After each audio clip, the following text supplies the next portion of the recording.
Ay, Dios mío, veo María Purísima.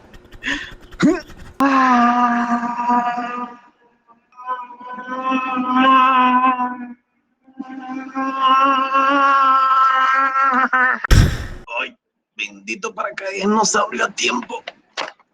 Ay, pero bueno, no importa. Tampoco hay tiempo para explicaciones. Hay que hacer una exposición, muchachos. Vamos, ya empiezo. Buenos días, buenas tardes o buenas noches, mis niños y niñas. Mi nombre es Jesús Pérez y hoy les voy a hablar sobre lo que es la memoria RAM, qué es la memoria ROM y cuáles son los diferentes tipos de memoria que nos podemos encontrar en un computador. Obviamente no estoy solo. Pertenezco a un grupo altamente calificado para expresar todos estos temas y resolver vuestras inquietudes. Este grupo está conformado por José Castillo, Janiteta Hernández y por último, pero no menos importante, Angeli Tallabo. Primero que nada, para empezar, debemos plantear las siguientes preguntas. ¿Qué es la memoria? La memoria es uno de los componentes fundamentales para el correcto funcionamiento de nuestra PC o de nuestro computador, ya que su existencia permite que la computadora pueda arrancar, se procesen datos y se ejecuten las instrucciones para los distintos programas y demás. Por otro lado, cuanto mayor es la cantidad de memoria que posee una PC, mayor será el rendimiento y la mejora de la performance del equipo. No obstante, una computadora trabaja con 4 tipos de memorias diferentes, que sirven para realizar diversas funciones. Estas son la memoria RAM, la memoria ROM, la memoria SRAM o caché y la memoria virtual o de swap. Primeramente, hablaremos de la memoria RAM, por sus siglas Random Access Memory. En la RAM se guardan distintos tipos de información, desde los procesos temporales como modificaciones de archivos hasta las instrucciones que posibilitan la ejecución de las aplicaciones que tenemos instaladas en nuestro PC.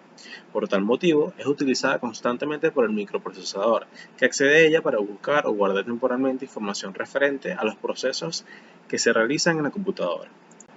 Por otro lado, además de la memoria RAM, las computadoras trabajan con la memoria denominada ROM, por sus siglas Read Only Memory, que como su nombre lo indica, se trata de una memoria solo de lectura, ya que la mayoría de estas memorias no pueden ser modificadas debido a que no permiten su escritura.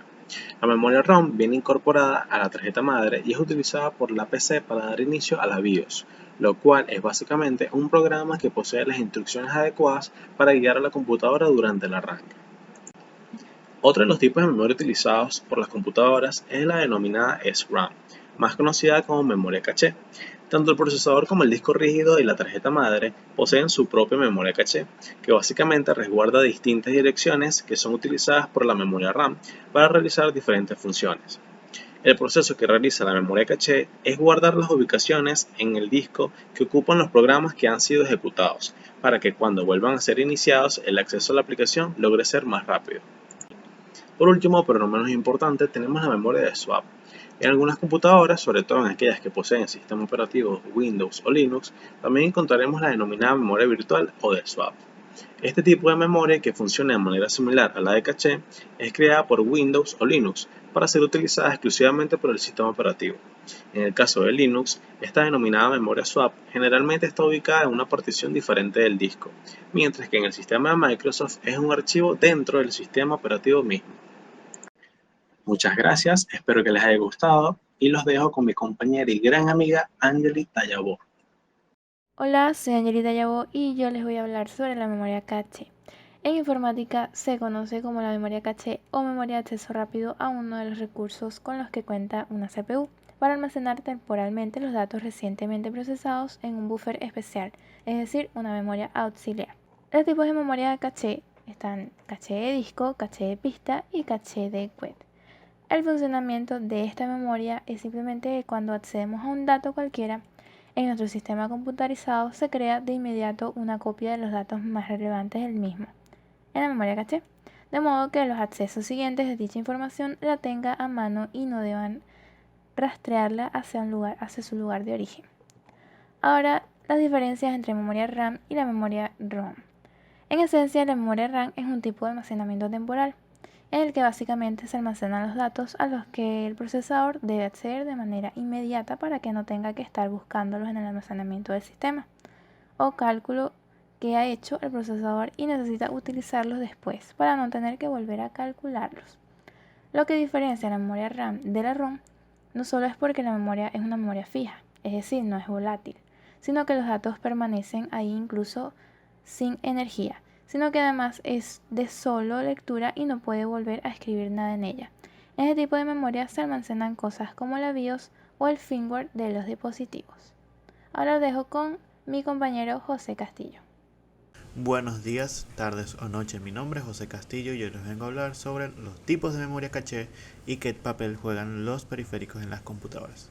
Tipos de memoria caché. Existen varios tipos de memoria caché, las cuales son caché de disco. Es una porción de memoria RAM asociada a un disco particular, en donde se almacenan los datos de reciente acceso para agilizar su carga. Caché de pista es una memoria de estado sólido, tipo RAM, dentro del disco duro. Los discos de estado sólido utilizan cierto tipo de memorias construidas con semiconductores para almacenar información.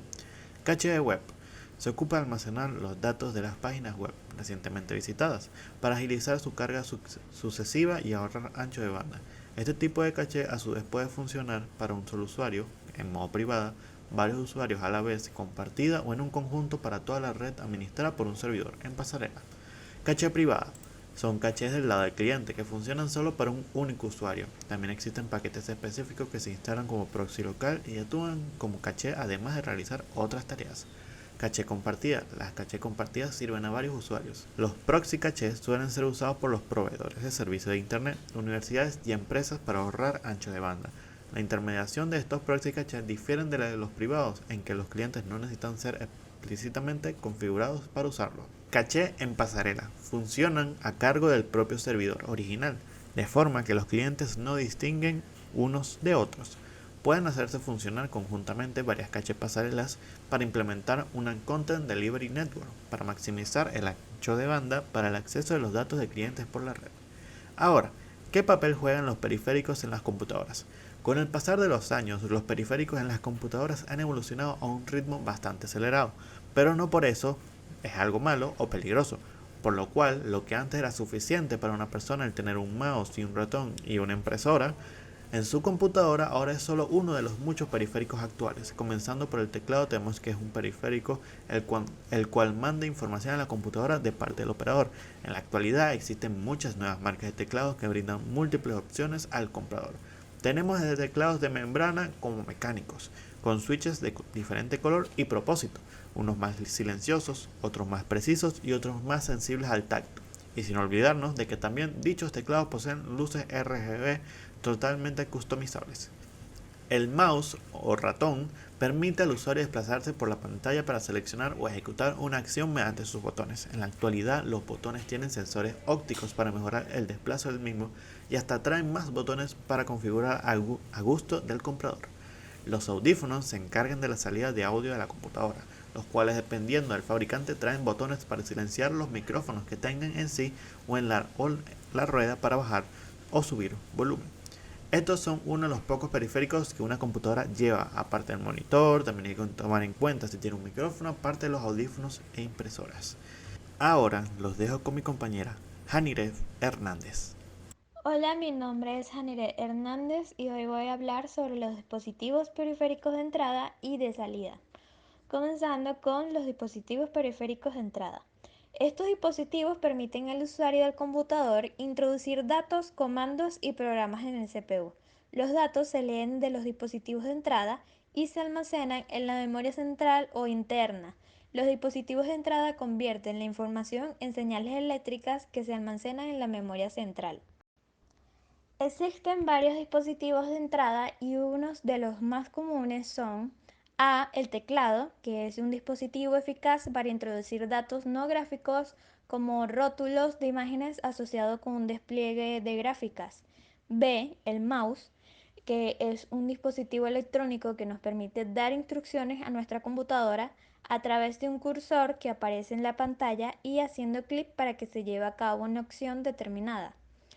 C, el micrófono, que son los transductores encargados de transformar energía acústica en energía eléctrica, permitiendo por lo tanto el registro, almacenamiento, transmisión y procesamiento electrónico de las señales de audio.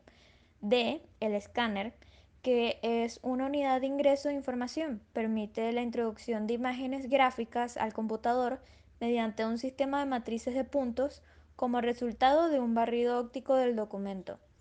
E, la cámara digital, que ésta se conecta al ordenador y le transmite las imágenes que capta, pudiendo ser modificada y retocada o volverla a tomar en caso de que esté mal.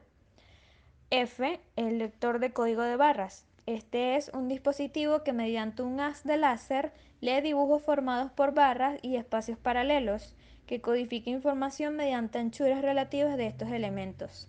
G, los lápices ópticos.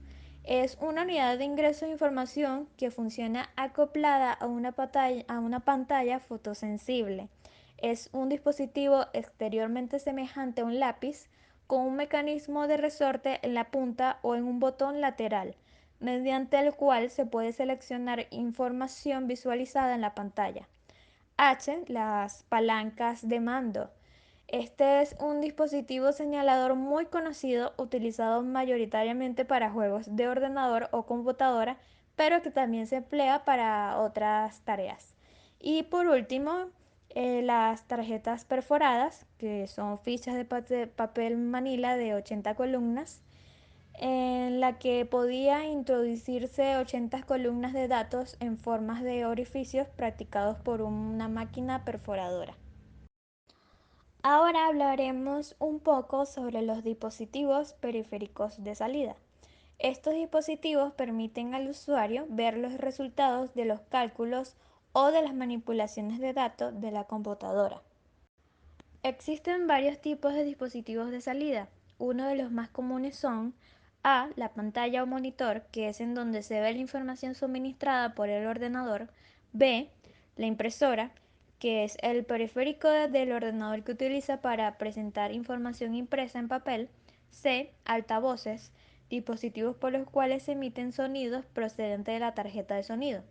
Actualmente existen bastantes ejemplares que cubren la oferta más común que existe en el mercado. D, auriculares, que son dispositivos colocados en el oído para poder escuchar los sonidos que la tarjeta del sonido envía.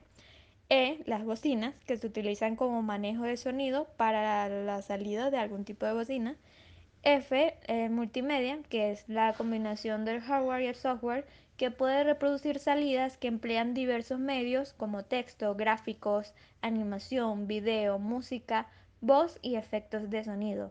G, trazador de gráfico, que es una unidad de salida de información que permite obtener documentos en forma de dibujo.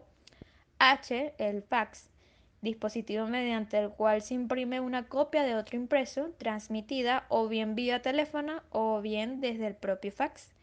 Y por último, la data show, que es una unidad de salida de información. Es básicamente una pantalla plana de cristal líquido, transparente e independiente, acoplado a un retroproyector que permite la proyección amplificada de la información existente en la pantalla del operador. Muchas gracias por su atención y esperamos que les haya gustado nuestra exposición. Hasta luego.